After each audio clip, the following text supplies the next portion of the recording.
Hello, this is Ms. Prather, and today we are going to work on exponential decay. I'm going to start by reading the problem. We have two questions that we need to answer.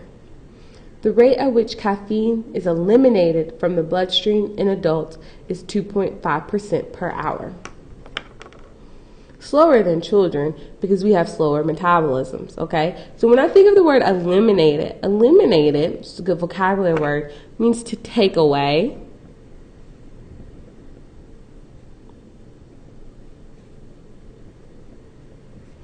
to decrease, okay? And so the rate that caffeine leaves the body for adults is 2.5% per hour.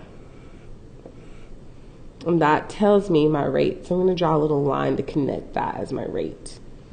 Miss Crone drinks a cup of tea with 8,000 milligrams of caffeine. So in Miss Crone's tea, she has 8,000. After 5 hours, so we're looking at time passing, how much caffeine has left her bloodstream?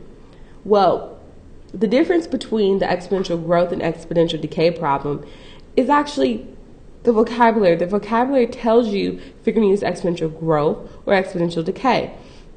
Maybe that's the eliminated. Eliminate means to take away, it means to decrease. That is telling me I have the exponential decay formula, which is very similar, very similar to the exponential growth. Y equals C parentheses 1, but instead of plus R, we're going to subtract R to the T power, okay?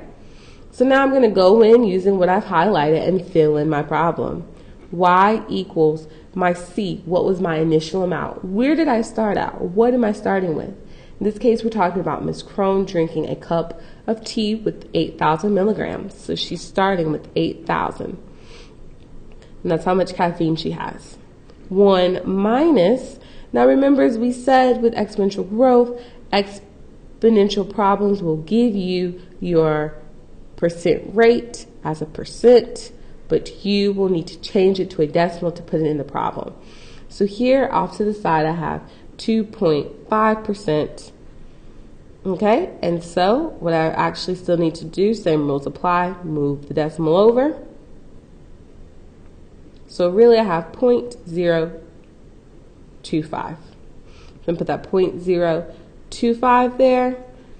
T, how much time has passed? So in this problem it says after 5 hours. So that's what we want to see. After 5 hours, how much has left, taken away, how much has been eliminated, how much has decreased, how much has just basically left her system. So now that I have my equation and I've removed the variables, I can go ahead and enter this in my calculator. But before I enter this into my calculator, what I really want to do is make sure that I know what 1 minus 0.025 is, so I can simplify that. So I'm going to put that in there. 1 minus 0.025. And that is 0.975 raised to the 5th power. And I'm just going to go ahead and bring everything else down. So now I can enter everything into my calculator. Do not enter the y equals. Do not do that. That will make you an equation. That's something completely different. Start off with the initial amount. So you have 8,000, parentheses, 0.975, close that parentheses, raise it to the, put your exponent in parentheses again, 5th power. So we want to say that after 5 hours, how much has left her bloodstream? About 7,048.77 milligrams of caffeine.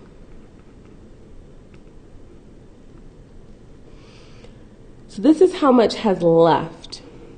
So that gets me down to this question right here. I'll move the calculator so you can see it. How much caffeine is still remaining? So the reason I put this question on here is because sometimes your EOC will not ask you after 5 hours how much caffeine has left her bloodstream. It will ask you after 5 hours how much caffeine is still remaining in her system. So what you will have to do on your EOC is you will have to know how much is left, and you will have to go through this procedure right here and figure out how much has left. So this is left, and you need to subtract that from the original amount. So I have 8,000 minus 7,048.77 milligrams. Because this is what she started with. We knew that the exponential decay formula is this right here. This decrease tells us how much is leaving, how much is being eliminated, how much is being taken away. So this tells us how much is being taken away. Now we want to know how much is remaining. So therefore it makes sense that we only subtract the 2. So I'm going to put that in my calculator, and I'm going to bring that over so you can see that. Good thing is, on your EOC, you get to use a calculator with this problem, so do not have simple mistakes with your basic math. And that is 951.23 milligrams of caffeine remains in her system. And I'm going to box that, okay? So again, please remember, if you didn't get anything else out of this video, please remember 2 things. There are 2 types of way they may ask you for exponential decay. The first way may ask you just how much is left. And so you would do the formula and nothing else. And substitute, get your answer, and that's let you know how much is left. But to find out how much is still remaining, you must go that extra mile and take what you started with minus what you have left to get the remaining amount in the system. Hope this video was helpful.